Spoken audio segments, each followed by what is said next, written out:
تو یہ درخت ہم نے دنیا میں جب لگائیں گے تو ہماری زندگی بہتر ہوگی، ہمارے بچوں کی، ہمارے آنے والی نسلوں کی زندگی بہتر ہوگی۔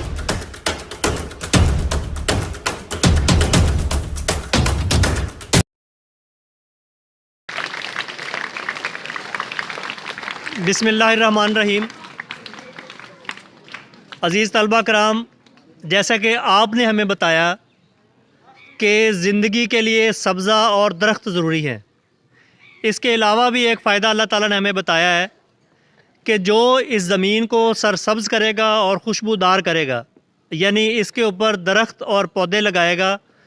وہ ایک درخت کے بدلے اللہ تعالیٰ جنت میں ہمارے لیے ایک درخت لگائے گا، ایک گھر بنائے گا۔ تو جتنے زیادہ ہم درخت لگائیں گے اتنے زیادہ ہمارے جنت میں درجات بلند ہوں گے۔ تو یہ درخت ہم نے دنیا میں جب لگائیں گے تو ہماری زندگی بہتر ہوگی، ہمارے بچوں کی، ہمارے آنے والی نسلوں کی زندگی بہتر ہوگی۔ اور جب ہم وفات پا جائیں گے، اس دنیا سے انتقال کر جائیں گے، اگلی دنیا میں منتقل ہو جائیں گے، تو وہاں بھی ہمارے لیے یہ سہولت ہوگی کہ ہمیں خوبصورت محل جنت میں اللہ تعالیٰ کے قریب رہنے کا موقع ہمیں ملے گا۔ تو اس لیے آج ہم نے عہد کرنا ہے کہ ہم نے زیادہ سے زیادہ درخت لگانے ہیں، اور نہ صرف نئے درخت لگانے ہیں بلکہ جو درخت موجود ہیں ان کی حفاظت کرنی ہے تاکہ وہ قائم رہیں اور ہمیں آکسیجن ملتی رہے، ہماری زندگی برقرار رہے اور ہماری سانسیں چلتی رہیں۔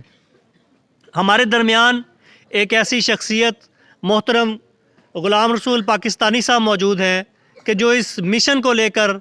پورے پاکستان کے اندر سفر کرتے ہیں، اور ایک ایک بچے، ایک ایک فرد کے پاس جا کر، ایک ایک شہر میں، گاؤں میں جا کر یہ پیغام دے رہے ہیں کہ ہم نے درخت لگانے ہیں اپنے لیے، اپنی آنے والی نسلوں کے لیے۔ اور جو اللہ تعالیٰ کا حکم ہے، اور جو ہمارے خاص طور پر مسلمانوں کے لیے کہ ہمارا جو نصف ایمان ہے وہ صفائی ہے،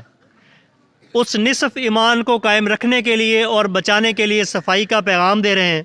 میں اپنی بات کو مختصر کرتے ہوئے ملتمس ہوں گا محترم غلام رسول پاکستانی صاحب سے کہ وہ آئیں اور اپنے خیالات کا اظہار فرمائیں۔ محترم غلام رسول پاکستانی صاحب۔